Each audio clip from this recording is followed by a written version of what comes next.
അടുത്ത ക്ലാസ്സിലേക്ക് കടക്കാം. ചാപ്റ്ററിൻ്റെ ഒന്നാമത്തെ ക്ലാസ്സിൽ നമ്മൾ ഒരു പാവനാടകം കണ്ടില്ലേ? ആ പാവനാടകത്തിൽ ദേവുവിൻ്റെ വീട്ടിലേക്ക് ദേവുവിൻ്റെ കൂട്ടുകാർ വന്നില്ലേ? എന്തായിരുന്നു ലേറ്റാവാൻ കാരണം?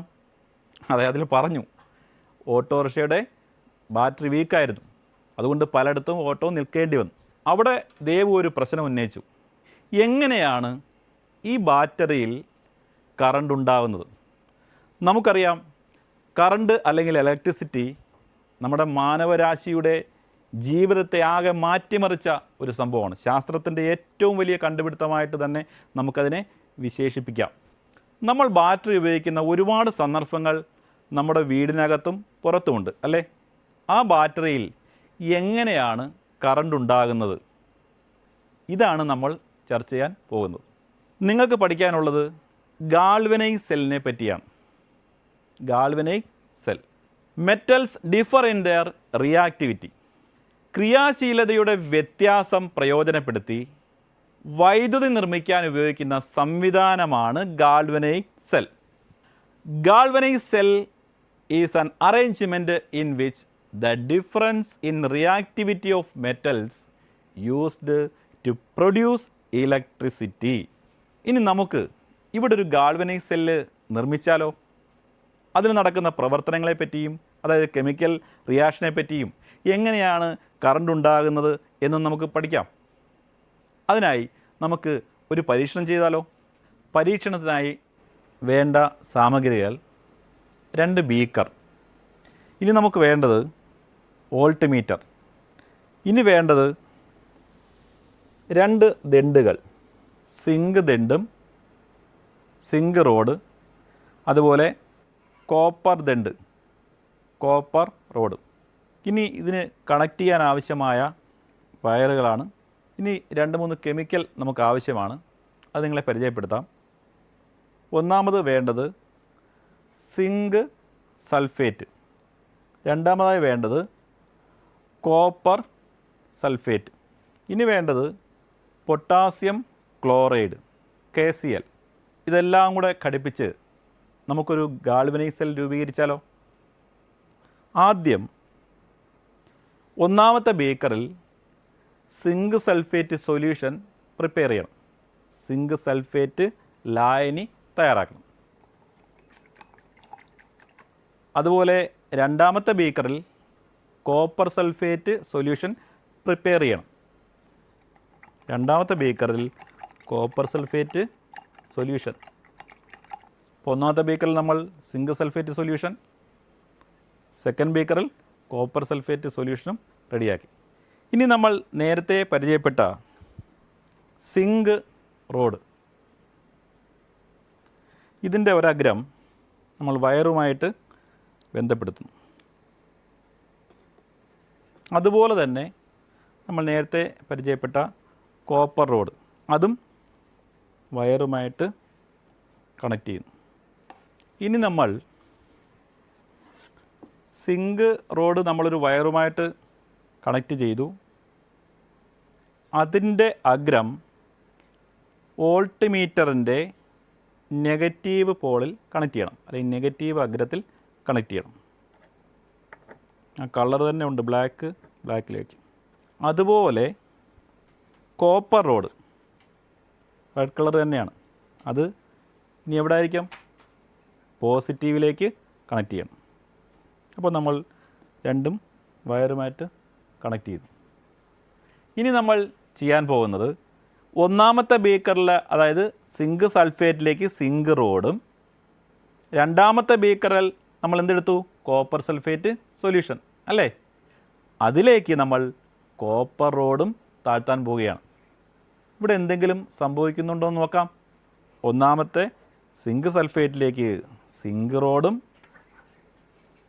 കോപ്പർ സൾഫേറ്റിലേക്ക് കോപ്പർ റോഡും താഴ്ത്തി. എന്തെങ്കിലും മാറ്റം വോൾട്ട്മീറ്ററിൽ കാണാൻ കഴിഞ്ഞോ? ഇല്ല അല്ലേ? അതെന്തുകൊണ്ടാണെന്ന് നമുക്ക് പിന്നീട് പഠിക്കാം. ഇനി നമ്മൾ അടുത്ത സൊല്യൂഷൻ പൊട്ടാസ്യം ക്ലോറൈഡ്, അത് ജലത്തിൽ ലയിപ്പിച്ച് പൊട്ടാസ്യം ക്ലോറൈഡ് സൊല്യൂഷൻ ഞാൻ തയ്യാറാക്കി വെച്ചിരുന്നു. ഈ സൊല്യൂഷനിലേക്ക് നിങ്ങൾക്ക് പരിചയമുള്ള ഫിൽറ്റർ പേപ്പർ ഞാൻ ഇതുപോലെ മടക്കി വെച്ചു. ഇനി ഈ ഫിൽറ്റർ പേപ്പർ ഞാൻ പൊട്ടാസ്യം ക്ലോറൈഡ് സൊല്യൂഷനിലേക്ക് താഴ്ത്താൻ പോവുകയാണ്.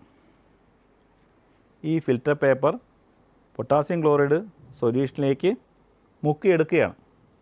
പൊട്ടാസ്യം ക്ലോറൈഡിൽ മുക്കിയെടുത്ത ഫിൽറ്റർ പേപ്പർ ഞാൻ 2 ലായനിയിലേക്കും താഴ്ത്തിയാണ്. 1 ഗ്രാം സിങ്ക് സൾഫേറ്റ് ലായനിയിലേക്കും 2ാമത്തെ അഗ്രം കോപ്പർ സൾഫേറ്റ് ലായനിയിലേക്കും താഴ്ത്തി. ദേ നോക്കിയേ, വോൾട്ട്മീറ്ററിൽ ഡിഫ്ലക്ഷൻ കാണിച്ചു. ഇതിൽ നിന്നും നമുക്കൊരു കാര്യം മനസ്സിലായി, ഇവിടെ കറണ്ട് ഉണ്ടായി, ഇലക്ട്രിസിറ്റി ഉണ്ടായി. കാരണം ഇലക്ട്രിസിറ്റി കടന്നു പോകുമ്പോഴാണ് വോൾട്ട്മീറ്റർ അതിൻ്റെ സൂചി ചലിക്കുന്നത്, അതിൻ്റെ സൂചി ഡിഫ്ലക്റ്റ് ചെയ്യുന്നത്. അപ്പോൾ ഇവിടെ നടന്ന എന്തൊക്കെയോ രാസപ്രവർത്തനങ്ങളിലൂടെ കറണ്ട് ഉണ്ടായി. ഇങ്ങനെ രാസപ്രവർത്തനങ്ങളിലൂടെ കറണ്ട് ഉണ്ടാക്കുന്ന സംവിധാനത്തെ പറയുന്ന പേരാണ് ഗാൽവനൈസ് സെൽ. ഇവിടെ നമ്മൾ ഈ ഫിൽറ്റർ പേപ്പർ 2 സൊല്യൂഷനിലേക്കും താഴ്ത്തിയപ്പോഴാണ് കറണ്ട് ഉണ്ടായത്. ആദ്യം ചെറുതായിട്ടൊരു ഡിഫ്ലക്ഷൻ ഈ 2 റോഡും താഴ്ത്തിയപ്പോൾ ഉണ്ടായി അല്ലേ? പിന്നീട് തുടർച്ചയായി അവിടെ ഇലക്ട്രിസിറ്റി അല്ലെങ്കിൽ കറണ്ട് ഉണ്ടായില്ല. പക്ഷേ ഈ ഫിൽറ്റർ പേപ്പർ ഇതിലേക്ക് താഴ്ത്തിയപ്പോൾ കറണ്ട് ഇപ്പോൾ ഉണ്ടായതായി നമുക്ക് കാണാൻ കഴിയും. അപ്പോൾ ഈ സംവിധാനത്തെ പറയുന്ന പേരാണ് സാൾട്ട് ബ്രിഡ്ജ്. ഈ സംവിധാനം potassium chloride, potassium nitrate, ammonium chloride ഇവയിൽ ഏതെങ്കിലും ഒരു ലവണം ജെലാറ്റിൻ അല്ലെങ്കിൽ അഗർ അഗർ ജെല്ലിൽ കലർത്തിയ അർദ്ധഖരരൂപത്തിലുള്ള പേസ്റ്റ് നിറച്ച യു ആകൃതിയിലുള്ള ട്യൂബാണ് salt bridge. Salt bridge is a U tube filled with a paste made by mixing gelatin or agar agar gel and a salt like potassium chloride, potassium nitrate or ammonium chloride. ഇത് നിങ്ങൾ ഓർത്തിരിക്കുക. Potassium chloride ലായനിയിൽ മുക്കിയെടുത്ത filter പേപ്പറാണ് നമ്മളിവിടെ salt bridge സംവിധാനത്തിന് പകരമായി ഉപയോഗിക്കുന്നത്. ഇവിടെ ഏതൊക്കെയോ രാസപ്രവർത്തനങ്ങൾ നടന്നത് കൊണ്ടാണ് ഇവിടെ എന്തുണ്ടായത്? കറണ്ട് ഉണ്ടായത്. ഇവിടെ നടന്ന പ്രവർത്തനങ്ങൾ എന്തെല്ലാം, അല്ലെങ്കിൽ എന്തൊക്കെ കെമിക്കൽ റിയാക്ഷനാണ് നടന്നതെന്ന് നമുക്ക് മനസ്സിലാക്കണ്ടേ? അതിനായി നമുക്കൊരു ആക്ടിവിറ്റി ചെയ്താലോ? റെഡിയല്ലേ? അപ്പോൾ നമ്മൾ ഗാൽവനൈസ് സെല്ല് നമ്മൾ ഇവിടെ രൂപീകരിച്ചു നേരത്തെ. അതിനകത്ത് നടന്ന രാസപ്രവർത്തനം വഴിയാണ് അവിടെ വൈദ്യുതി ഉണ്ടായത്. അത് നമ്മൾ കണ്ടു കഴിഞ്ഞു. Electricity is produced due to chemical change. നമ്മൾ നേരത്തെ ചെയ്ത പരീക്ഷണത്തിൽ ചില റിഡോക്സ് പ്രവർത്തനങ്ങൾ നടന്നിട്ടുണ്ട്. ഇങ്ങനെ റിഡോക്സ് രാസപ്രവർത്തനങ്ങളിലൂടെ രാസോർജം വൈദ്യുതോർജമാകുന്ന ക്രമീകരണമാണ് ഗാൽവനൈസ് സെൽ അഥവാ voltaic cell. Galvanized cell or voltaic cell is an arrangement in which chemical energy is converted into electrical energy by means of redox reaction. അവിടെ നടന്ന റിഡോക്സ് പ്രവർത്തനങ്ങൾ എന്താണെന്ന് നമുക്കൊരു ആക്ടിവിറ്റിയിലൂടെ നമുക്ക് മനസ്സിലാക്കാം. നമ്മൾ ആദ്യം എന്ത് ചെയ്തു? 2 ബീക്കർ എടുത്തു, 2 ബീക്കറുകൾ. പിന്നീട് എന്തെടുത്തു? അതിനകത്തേക്ക് 1ാമത്തെ ബീക്കറിലേക്ക് സിങ്ക് സൾഫേറ്റ് സൊല്യൂഷൻ ഞാൻ തയ്യാറാക്കി അല്ലേ? ഇത് നോക്കിയേ, സിങ്ക് സൾഫേറ്റ് സൊല്യൂഷൻ ഞാൻ 1ാമത്തെ ബീക്കറിൽ റെഡിയാക്കി. 2ാമത്തെ ബീക്കറിലോ കോപ്പർ സൾഫേറ്റ് സൊല്യൂഷനും റെഡിയാക്കി, CuSO4 സൊല്യൂഷൻ. പിന്നെ ഞാൻ എന്ത് ചെയ്തു? 1ാമത്തെ ബീക്കറിൽ സിങ്ക് ദണ്ട് അല്ലെങ്കിൽ സിങ്ക് റോഡ് താഴ്ത്തി. ദേ സിങ്ക് റോഡ്, അതിൽ സിങ്ക് ആറ്റങ്ങളാണ് ഈ കാണപ്പെടുന്നത്. ഇതൊക്കെ നമ്മൾ ആദ്യമേ പരിചയപ്പെട്ടതാണ്. 2ാമത്തെ ബീക്കറിൽ അതായത് കോപ്പർ സൾഫേറ്റ് സൊല്യൂഷനിലേക്ക് ഞാൻ എന്ത് താഴ്ത്തി? ദേ കോപ്പർ റോഡ് അല്ലെങ്കിൽ കോപ്പർ ദണ്ട് താഴ്ത്തി. അതിൻ്റെ കളർ കണ്ടില്ലേ, കോപ്പറിൻ്റെ കളർ. ഇത് കോപ്പർ ആറ്റങ്ങൾ. പിന്നീട് നമ്മൾ എന്ത് ചെയ്തു? അതെ, സിങ്ക് ദണ്ടിനെയും സിങ്ക് റോഡിനെയും കോപ്പർ റോഡിനെയും കോപ്പർ ദണ്ടിനെയും തമ്മിൽ ഞാൻ ബന്ധപ്പെടുത്തി. ഒരു ചാലകം ഉപയോഗിച്ച്, ഒരു വയർ ഉപയോഗിച്ച്. ഏതുമായിട്ട് കണക്ട് ചെയ്തു? അതെ, വോൾട്ട് മീറ്ററുമായിട്ട് കണക്ട് ചെയ്തു. അത് നമുക്കിവിടെ ചിത്രീകരിക്കാം. ദേ വയർ റെഡി. വയറിനെ പ്രതിദാനം ചെയ്യുന്നതാണ് ചാലകത്തെ. സിങ്ക് റോഡും കോപ്പർ റോഡും കണക്ട് ചെയ്തു. പക്ഷേ ഇതിനിടയ്ക്ക് ഒരു ഉപകരണം ഞാൻ ഫിറ്റ് ചെയ്തിരുന്നു. എന്തായിരുന്നു? അതെ, വോൾട്ട് മീറ്റർ. വോൾട്ട് മീറ്ററിൻ്റെ സിമ്പൽ നിങ്ങൾ ഫിസിക്സിൽ കണ്ടിട്ടുണ്ട് അല്ലേ? വി എന്ന ആൽഫബറ്റ് ഉപയോഗിച്ച് എഴുതുന്നത്. ഓക്കെ, വോൾട്ട് മീറ്റർ എവിടെ ഘടിപ്പിച്ചു?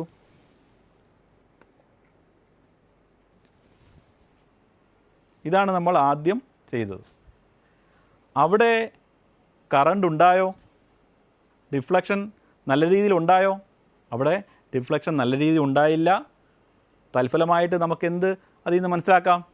അവിടെ ഇലക്ട്രിസിറ്റി ഉണ്ടായില്ല. അപ്പോൾ നമ്മൾ എന്തിൻ്റെ സഹായം തേടി? സാൾട്ട് ബ്രിഡ്ജിൻ്റെ സഹായം തേടി. സാൾട്ട് ബ്രിഡ്ജും ഇവിടെ റെഡി ആയിട്ടുണ്ട്. Salt bridge. ഇനി നമുക്ക് ഒന്നാമത്തെ ബീക്കറിൽ എന്തൊക്കെ രാസപ്രവർത്തനങ്ങളാണ് നടന്നതെന്ന് നമുക്ക് പരിശോധിക്കാം. സിങ്ക് റോഡിലുള്ള സിങ്ക് ആറ്റം 2 ഇലക്ട്രോൺ നഷ്ടപ്പെടുത്തി. അതായത് 2 ഇലക്ട്രോൺ ലിബറേറ്റ് ചെയ്യും. എന്തായിട്ട് മാറും? സിങ്ക് 2+ ആയി മാറും. സിങ്കിന് 2 ഇലക്ട്രോൺ നഷ്ടപ്പെട്ട് സിങ്ക് 2+ ആയിട്ട് മാറും. ഇത് ലായനിയിലേക്ക് പോകും. അപ്പോൾ ലായനിയിലേക്ക് പോകുന്ന അയോൺ ഏതാണ്? സിങ്ക് 2+. 2 ഇലക്ട്രോൺ നഷ്ടപ്പെടുത്തിയിട്ടാണ് സിങ്ക് ആറ്റം സിങ്ക് 2+ ആയി സൊല്യൂഷനിലേക്ക് പോയത്. ഈ 2 ഇലക്ട്രോൺ ഈ ദണ്ടിൽ ലിബറേറ്റ് ചെയ്യും.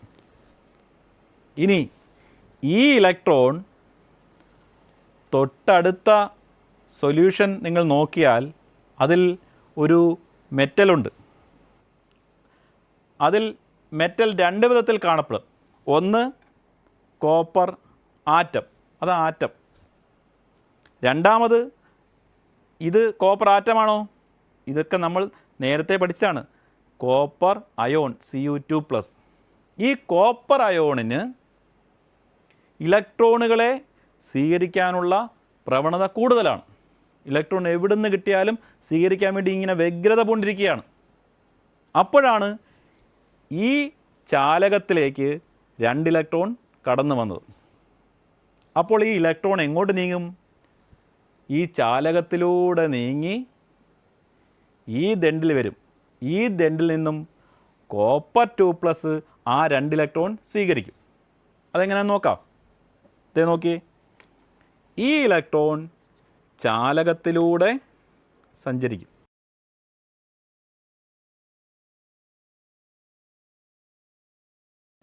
കോപ്പർ റോഡിൽ എത്തുകയും കോപ്പർ സൾഫേറ്റിലെ Cu2+ ഈ 2 ഇലക്ട്രോൺ സ്വീകരിച്ച് എന്തായിട്ട് മാറും? കോപ്പർ ആറ്റമായി മാറും. ഇത് എവിടെ പറ്റിയിരിക്കും? നമ്മുടെ കോപ്പർ റോഡിൽ ചെന്ന് പറ്റിയിരിക്കും. അപ്പോൾ ഇവിടെ ഇലക്ട്രോൺ സിങ്ക് ദണ്ടിൽ നിന്നും കോപ്പർ ദണ്ടിലേക്ക് പോയി. ഇലക്ട്രോണുകളുടെ പ്രവാഹമാണ് ഇലക്ട്രിസിറ്റി അല്ലെങ്കിൽ വൈദ്യുതി. ഇതൊക്കെ നിങ്ങൾ താഴ്ന്ന ക്ലാസ്സിൽ പഠിച്ചിട്ടുണ്ട്. എന്നാൽ നമ്മൾ നേരത്തെ പരീക്ഷണം ചെയ്തപ്പോൾ അവിടെ തുടർച്ചയായിട്ട് വൈദ്യുത പ്രവാഹം ഉണ്ടായോ? ഉണ്ടായില്ല. എന്തുകൊണ്ടെന്ന് നമുക്ക് പരിശോധിക്കാം. ഇതേ നോക്കി, പോസിറ്റീവ് അയോണുകളുടെയും നെഗറ്റീവ് അയോണുകളുടെ എണ്ണം തുല്യമായിരുന്നു. എന്നാൽ ഇവിടെ ഇലക്ട്രോൺ നഷ്ടപ്പെട്ട് സിങ്ക് 2+ ആയിട്ട് ലായനിയിലേക്ക് പോയി. ഇപ്പം നോക്കിയേ, പോസിറ്റീവ് അയോണുകൾ കൂടി. നോക്കിയേ, പോസിറ്റീവ് അയോണുകൾ കൂടി. തൽഫലമായി ഇവിടെ ഒരു പോസിറ്റീവ് ചാർജും സംജാതമായി. ഇതുപോലെ തന്നെ നിങ്ങൾ നോക്കിയേ, ആദ്യം ഈ ഇലക്ട്രോൺ സ്വീകരിക്കുന്നതിന് മുന്നേ കോപ്പർ 2+ അയോണുകളുടെ എണ്ണവും അല്ലെങ്കിൽ പോസിറ്റീവ് അയോണുകളുടെ എണ്ണവും നെഗറ്റീവ് അയോണുകളുടെ എണ്ണവും തുല്യമായിരുന്നു. എന്നാൽ ഈ ചാലകത്തിലൂടെ വന്ന 2 ഇലക്ട്രോൺ സ്വീകരിച്ച് കോപ്പർ 2+ കോപ്പർ ആറ്റമായിട്ട് എങ്ങോട്ട് പോയി? നമ്മുടെ ദണ്ടിലേക്ക് പോയി. ഇനി നിങ്ങൾ ശ്രദ്ധിക്കൂ, അവിടെ അതായത് രണ്ടാമത്തെ ബീക്കറിൽ പോസിറ്റീവ് അയോണുകളുടെ എണ്ണവും നെഗറ്റീവ് അയോണുകളുടെ എണ്ണവും തുല്യമാണോ? അല്ല, അവിടെ നെഗറ്റീവ് അയോണുകളുടെ എണ്ണം കൂടുതലായി. തൽഫലമായി അവിടെ നെഗറ്റീവ് ചാർജിൻ്റെ ഒരു സാന്നിധ്യം ആ രണ്ടാമത്തെ ബീക്കറിൽ അധികമായി. അതുകൊണ്ട് ഇനി തുടർന്ന് ഇലക്ട്രോണുകൾ അങ്ങോട്ട് പ്രവഹിക്കില്ല. അത് നമ്മൾ ആദ്യത്തെ പരീക്ഷണത്തിൽ കണ്ടതാണ്. ഇവിടെയാണ് നമ്മൾ പൊട്ടാസ്യം ക്ലോറൈഡിൽ മുക്കിയെടുത്ത ഒരു ഫിൽറ്റർ പേപ്പറിൻ്റെ സഹായം നമ്മൾ തേടിയത്. ആ സംവിധാനത്തെ ഒരു പേര് പറഞ്ഞു, ഞാൻ അപ്പോൾ ആ പേര് പറഞ്ഞു. എന്താണത്? അതെ, സാൾട്ട് ബ്രിഡ്ജ്. അപ്പോൾ നമുക്ക് ഇവിടെ തുടർച്ചയായി വൈദ്യുത പ്രവാഹം ഉണ്ടായില്ല. തുടർച്ചയായി വൈദ്യുത പ്രവാഹം ഉണ്ടാക്കുന്നതിനായി ഞാനൊരു സംവിധാനം ഉപയോഗിക്കാൻ പോവുകയാണ്. എന്താണത്? Salt bridge. ഇതാ സാൾട്ട് ബ്രിഡ്ജിനെ പ്രതിനിധാനം ചെയ്യാൻ വേണ്ടി ഒരു മോഡൽ. ഇത് 1 അഗ്രം ഒന്നാമത്തെ ബീക്കറിലും രണ്ടാമത്തെ അഗ്രം രണ്ടാമത്തെ ബീക്കറിലേക്കും താഴ്ത്തി. ഇതിൻ്റെ പേരെന്താണ്? Salt bridge. അതെ, സാൾട്ട് ബ്രിഡ്ജ് താഴ്ത്തി. ഇപ്പോൾ നിങ്ങൾ വോൾട്ട്മീറ്ററിൽ എന്ത് കണ്ടു? നേരത്തെ ചെയ്ത പരീക്ഷണത്തിൽ ഡിഫ്ലക്ഷൻ കണ്ടു.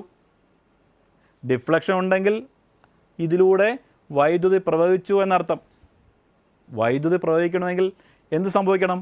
ഇലക്ട്രോണുകളുടെ പ്രവാഹം ഉണ്ടാകണം. അപ്പോൾ നമ്മൾ സാൾട്ട് ബ്രിഡ്ജ് 2 ബീക്കറിലേക്കും താഴ്ത്തിയപ്പോൾ, അതായത് സാൾട്ട് ബ്രിഡ്ജിൻ്റെ 2 അഗ്രങ്ങളും 2 ബീക്കറിലേക്ക് താഴ്ത്തിയപ്പോൾ നിങ്ങൾ തുടർച്ചയായി വൈദ്യുത പ്രവാഹം ഉണ്ടായി കണ്ടു. സാൾട്ട് ബ്രിഡ്ജ് ഉയർത്തിയപ്പോൾ വോൾട്ട്മീറ്ററിൽ അംഗനം വീണ്ടും 0 ആയി, അതായത് വൈദ്യുത പ്രവാഹം ഉണ്ടായില്ല. ഞാൻ നേരത്തെ കാണിച്ചു. വീണ്ടും സാൾട്ട് ബ്രിഡ്ജ് ഞാൻ ബീക്കറിലേക്ക് താഴ്ത്തി, അപ്പോൾ വീണ്ടും വോൾട്ട്മീറ്ററിൽ അംഗനം അല്ലെങ്കിൽ അതിൻ്റെ സൂചി വിഭ്രമിച്ചു, ചലിച്ചു. അതിൽ നിന്നും വൈദ്യുതി ഉണ്ടായതായി നമ്മൾ കണ്ടു. ഇതിൽ നിന്നും ഒരു കാര്യം നമുക്ക് വ്യക്തമായി. സാൾട്ട് ബ്രിഡ്ജിൻ്റെ ധർമ്മം എന്ത്? ഒന്നാമത്തെ ധർമ്മം തുടർച്ചയായ വൈദ്യുത പ്രവാഹം ഉണ്ടാക്കാൻ, അല്ലേ? ഇനി രണ്ടാമത് ഒരു ധർമ്മവും കൂടി സാൾട്ട് ബ്രിഡ്ജിനുണ്ട്. അതെന്താണെന്ന് നോക്കാം. സാൾട്ട് ബ്രിഡ്ജ് ഞാൻ നിർമ്മിച്ചത് പൊട്ടാസ്യം ക്ലോറൈഡ് സൊല്യൂഷനിലേക്ക് ഫിൽറ്റർ പേപ്പർ മുക്കിയെടുത്താണ്. അപ്പോൾ തീർച്ചയായിട്ടും ഈ ഫിൽറ്റർ പേപ്പറിൽ എന്തിൻ്റെ സാന്നിധ്യമുണ്ട്? പൊട്ടാസ്യം ക്ലോറൈഡിൻ്റെ സാന്നിധ്യമുണ്ട്. അത് അയോണായിട്ടാണ്. K+ അയോണും Cl- അയോണുകളും, അല്ലേ? ഇനി എന്താണ്? ഒന്നാമത്തെ ബീക്കറിൽ പോസിറ്റീവ് അയോണുകൾ അധികമായി. അതുപോലെ രണ്ടാമത്തെ ബീക്കറിൽ നെഗറ്റീവ് അയോണുകളും അധികമായി. തൽഫലമായി കറണ്ട് തുടർന്ന് പ്രവഹിച്ചില്ല.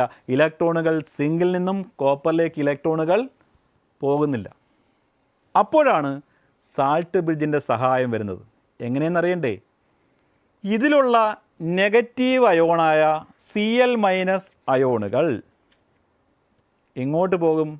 സാൾട്ട് ബ്രിഡ്ജ് വഴി ലായനിയിലേക്ക് പ്രവേശിക്കും. ഇവിടെ 2 പോസിറ്റീവ് ചാർജാണ് അധികമായിട്ടുള്ളത്. അതുകൊണ്ട് സാൾട്ട് ബ്രിഡ്ജിലെ 2 നെഗറ്റീവ് അയോണുകൾ ലായനിയിലേക്ക് പോകും.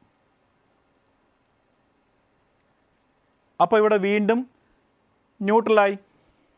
അതുപോലെ സാൾട്ട് ബ്രിഡ്ജിലെ K+ അയോണുകൾ, അതായത് പോസിറ്റീവ് അയോണുകൾ സാൾട്ട് ബ്രിഡ്ജിലൂടെ കടന്ന് ലായനിയിൽ പ്രവേശിക്കും. ഇവിടെ 2 പോസിറ്റീവാണ് നഷ്ടമായത്. അതുകൊണ്ട് 2 K+കൾ ലായനിയിലേക്ക് പ്രവേശിക്കും. ഇപ്പോൾ തുല്യമായില്ലേ അവിടെയും ന്യൂട്രലായി. ഈ സെല്ലിലെ ന്യൂട്രാലിറ്റി നിലനിർത്താനാണ് സാൾട്ട് ബ്രിഡ്ജ് ഉപയോഗിക്കുന്നത്. ഇതാണ് സാൾട്ട് ബ്രിഡ്ജിൻ്റെ 2 ധർമ്മങ്ങൾ. അപ്പോൾ എന്തൊക്കെയാണ്? ഒന്ന്, തുടർച്ചയായ വൈദ്യുതി പ്രവാഹം ഉണ്ടാക്കാൻ സാൾട്ട് ബ്രിഡ്ജ് നമ്മെ സഹായിക്കുന്നു. രണ്ടാമത്, 2 സൊല്യൂഷനിലെയും ന്യൂട്രലാക്കാൻ വേണ്ടി അല്ലെങ്കിൽ ന്യൂട്രാലിറ്റി നിലനിർത്താൻ വേണ്ടിയാണ് സാൾട്ട് ബ്രിഡ്ജ് ഉപയോഗിക്കുന്നത്. ഇതാണ് 2ാമത്തെ ധർമ്മം. നമ്മൾ ഈ ഉപയോഗിച്ച അല്ലെങ്കിൽ നമ്മൾ നിർമ്മിച്ച ഈ സെല്ലിൽ ഇലക്ട്രോണുകളെ വിട്ടുകൊടുക്കാൻ കഴിവ് കൂടിയ ഇലക്ട്രോഡ് ഏതാണ്? അതെ, സിങ്ക്. ഇലക്ട്രോണുകളെ നേടാൻ കഴിവുള്ളതോ? അതെ, കോപ്പർ. ഇനി സിങ്ക് ഇലക്ട്രോഡിൽ സംഭവിച്ച രാസപ്രവർത്തനം എന്താണെന്ന് മനസ്സിലാക്കാം. എന്താണ് സംഭവിച്ചത്? അതെ, നമ്മൾ നേരത്തെ പറഞ്ഞു, സിങ്ക് 2 ഇലക്ട്രോൺ വിട്ടുകൊടുത്ത് സിങ്ക് 2+ ആയി ലായനിയിലേക്ക് പോയി. ഇലക്ട്രോൺ നഷ്ടപ്പെടുന്ന പ്രവർത്തനമാണ് നമ്മളിവിടെ കണ്ടത്. ആ പ്രവർത്തനത്തെ ഒരു പേര് പറയും. നമ്മൾ നേരത്തെ പറഞ്ഞു, ഓക്സീകരണം അല്ലേ? അപ്പം ചുരുക്കി പറഞ്ഞാൽ സിങ്ക് ദണ്ഡിന് എന്ത് സംഭവിച്ചു? ഓക്സീകരണം സംഭവിച്ചു. ഇതുപോലെ 2ാമത്തെ ബീക്കറിൽ നടന്ന പ്രവർത്തനം എന്താണ്? അതെ, ഈ ഇലക്ട്രോണുകൾ ചാലകത്തിലൂടെ സഞ്ചരിച്ച് കോപ്പർ ദണ്ഡിൽ ചെല്ലുകയും അവിടെ കോപ്പർ 2+ ഇലക്ട്രോൺ സ്വീകരിച്ച് എന്തായി മാറി? കോപ്പർ ആറ്റമായി മാറി. ഈ ഇലക്ട്രോഡിലുള്ള 2 ഇലക്ട്രോണുകൾ ചാലകത്തിലൂടെ സഞ്ചരിച്ച് കോപ്പർ ദണ്ഡിൽ എത്തുകയും ലായനിയിലെ കോപ്പർ 2+ അയോൺ 2 ഇലക്ട്രോൺ സ്വീകരിച്ച് കോപ്പർ ആറ്റമായി മാറുകയും ഇതാണ് ദണ്ഡിൽ നിക്ഷേപിക്കുകയും ചെയ്തത്. ഇത് നമ്മൾ കണ്ടതാണ്. അപ്പോൾ 2ാമത്തെ ബീക്കറിൽ നടന്ന പ്രവർത്തനം എന്ത്? ഇലക്ട്രോണുകളെ സ്വീകരിക്കുന്ന പ്രവർത്തനം. ഇലക്ട്രോണുകളെ സ്വീകരിക്കുന്ന പ്രവർത്തനത്തെ എന്തു പറയുന്നു? അതെ, നിരോക്സീകരണം അല്ലെങ്കിൽ റിഡക്ഷൻ. അതാണ് കോപ്പർ ദണ്ഡിന് സംഭവിച്ചത്. സിങ്ക് റോഡിന് ഓക്സിഡേഷനും കോപ്പർ റോഡിന് റിഡക്ഷൻ അല്ലെങ്കിൽ നിരോക്സീകരണവും സംഭവിച്ചു. ഓരോ സിങ്ക് ആറ്റവും 2 ഇലക്ട്രോൺ നിക്ഷേപിച്ചിട്ടാണ് സിങ്ക് ദണ്ഡിൽ നിക്ഷേപിച്ചിട്ടാണ് അയോണായിട്ട് ലായനിയിലേക്ക് പോകുന്നത്. തൽഫലമായി ഈ 1ാമത്തെ ദണ്ഡിന് നെഗറ്റീവ് ചാർജ് കൈവരുന്നു. എന്ത് ചാർജ്? Negative charge. അതുപോലെ കോപ്പർ ദണ്ഡിൽ പോസിറ്റീവ് ചാർജും കൈവരുന്നു. ഇത് നിങ്ങൾ പ്രത്യേകം ഓർത്തിരിക്കണം. കാരണം നമ്മൾ തുടർന്ന് മറ്റൊരു സെല്ലിനെ പറ്റി, ഇലക്ട്രോലൈറ്റിക് സെല്ലിനെ പറ്റി പറയുന്നുണ്ട്. അവിടെ ഈ ചാർജ് വ്യത്യാസം നിങ്ങൾ പ്രത്യേകം ശ്രദ്ധിക്കണം. വോൾട്ടായിക് സെല്ലിൽ ഓക്സീകരണം നടക്കുന്ന ഇലക്ട്രോഡിന് നെഗറ്റീവ് ചാർജും റിഡക്ഷൻ അല്ലെങ്കിൽ നിരോക്സീകരണം നടക്കുന്ന ഇലക്ട്രോഡിന് പോസിറ്റീവ് ചാർജുമാണ് ലഭിക്കുന്നത്. അതുപോലെ സിങ്ക് ദണ്ഡിൽ ഓക്സീകരണവും അല്ലെങ്കിൽ ഓക്സിഡേഷനും കോപ്പർ ദണ്ഡിൽ നിരോക്സീകരണം അല്ലെങ്കിൽ റിഡക്ഷനും സംഭവിക്കുന്നു. ഓക്സീകരണം സംഭവിക്കുന്ന ഈ ഇലക്ട്രോണിന് ഒരു പേര് പറയും, ആനോഡ്. അതുപോലെ നിരോക്സീകരണം നടക്കുന്ന കോപ്പർ ദണ്ഡിനൊരു പേര് പറയും, കാഥോഡ്. ആനോഡും കാഥോഡും. ഇത് നിങ്ങൾ പ്രത്യേകം ഓർത്തിരിക്കണം. അപ്പോൾ വോൾട്ടായിക് സെല്ലിൽ സിങ്ക് റോഡ് ആനോഡും കോപ്പർ റോഡ് കാഥോഡുമാണ്. ഇനി നമുക്ക് സിങ്ക് റോഡിൽ നടന്ന രാസപ്രവർത്തനത്തിൻ്റെ സമവാക്യം എഴുതാം. ദേ നോക്കിയേ, Zn gives Zn2+ + 2 ഇലക്ട്രോൺ. അതുപോലെ കോപ്പർ ഇലക്ട്രോഡ് നടന്ന രാസപ്രവർത്തനം എഴുതാം.